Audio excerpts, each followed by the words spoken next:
Welcome again, everyone. Israel's parliament has voted to pass laws banning the UN's Palestinian Refugee Agency, UNRWA, from operating within the country. The legislation also severely curtails its ability to work in the occupied West Bank and Gaza. For decades, Israel has objected to UNRWA, but hostility hit a boiling point after the 7th October attacks, in which Israel claims some of the agency's staff were involved. The ban is set to come into effect within 3 months.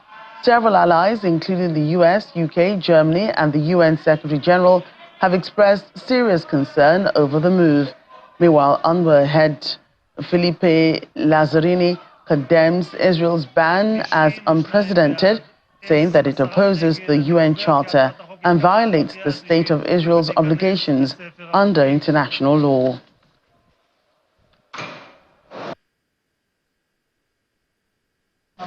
UNRWA is an organization that a terrorist organization has completely taken over it. What we've seen in Gaza is how Hamas has taken over United Nations facility, schools, hospital clinics, and headquarters in order to use them as military bases, to hide ammunition, to hide rockets, to actually commit terror activities from the United Nations facilities. This legislation is disconnecting the relationship between Israel and between this organization. They will not be able to facilitate their activities or their infrastructures or their headquarters in Israel.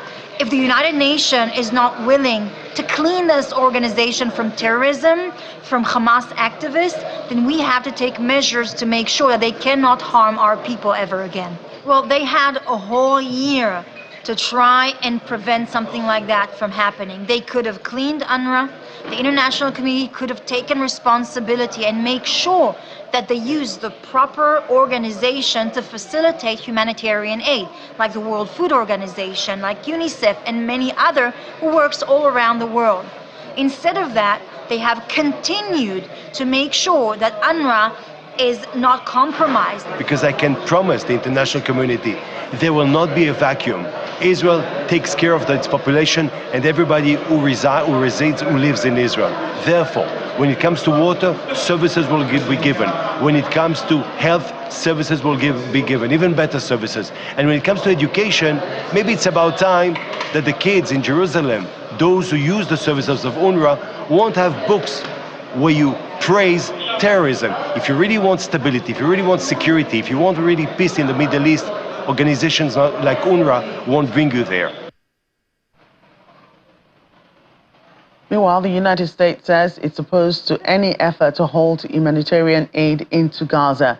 U.S. State Department spokesperson Matthew Miller notes that starvation of civilians and lack of aid into northern Gaza is unacceptable.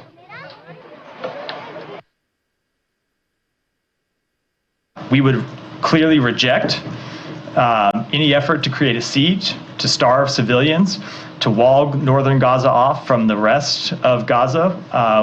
We would fundamentally reject that in every way. And we've made clear to them that we want to see humanitarian assistance make it to civilians. We want to see civilians protected. And as you know, the Secretary sent a letter to the government of Israel several weeks ago laying out a number of specific steps that we want to see them take to get humanitarian assistance to the hands of people that need it. Right now, what we're seeing is humanitarian assistance not getting in to the people in Jabalia who need it, and we don't accept that. So if you ask about what we see on the ground, that's one of our assessments, is that the food and water and medicine that needs to get people in Jabalia, they aren't getting it right now, and we want to see that change. To the front line now, Gaza's defense agency says at least 93 people have been killed in Israeli airstrikes in the northern Gaza town of Beit Lahia. According to the Palestinian news agency Wafa, the strike, which hit a 5-story residential building, housed approximately 150 displaced persons. Several of those killed are women and children. Many people are still believed to be trapped under the rubble.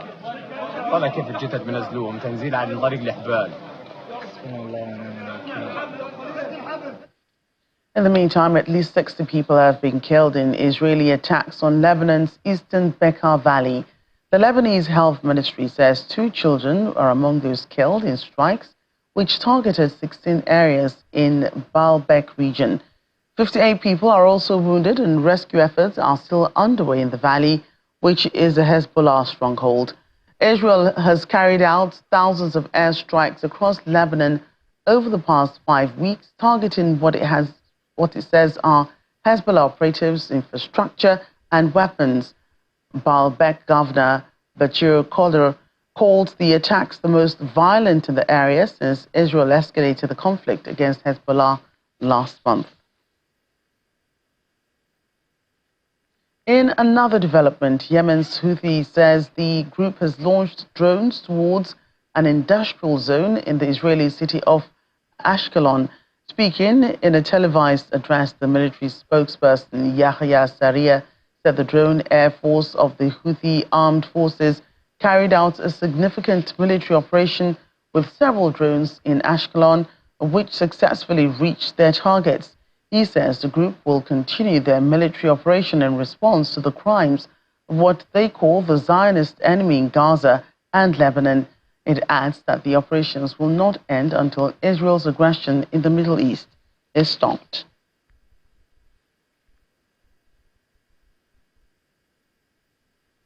And more from the region, Hezbollah now has a new leader.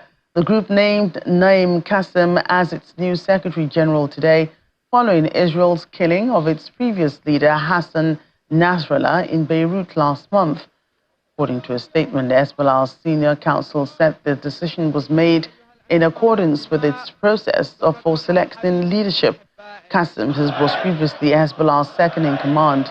Earlier this month, he called on Israelis to accept a ceasefire in Lebanon or face pain as the group changed its strategy to strike harder and deeper into Israel.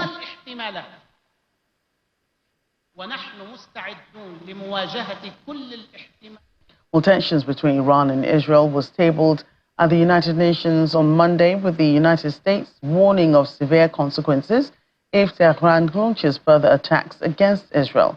It comes as Iran vowed to use all available tools to respond to Israel's weekend attack on military targets across the country that killed at least 4 of its soldiers. The United States did not participate in this military operation.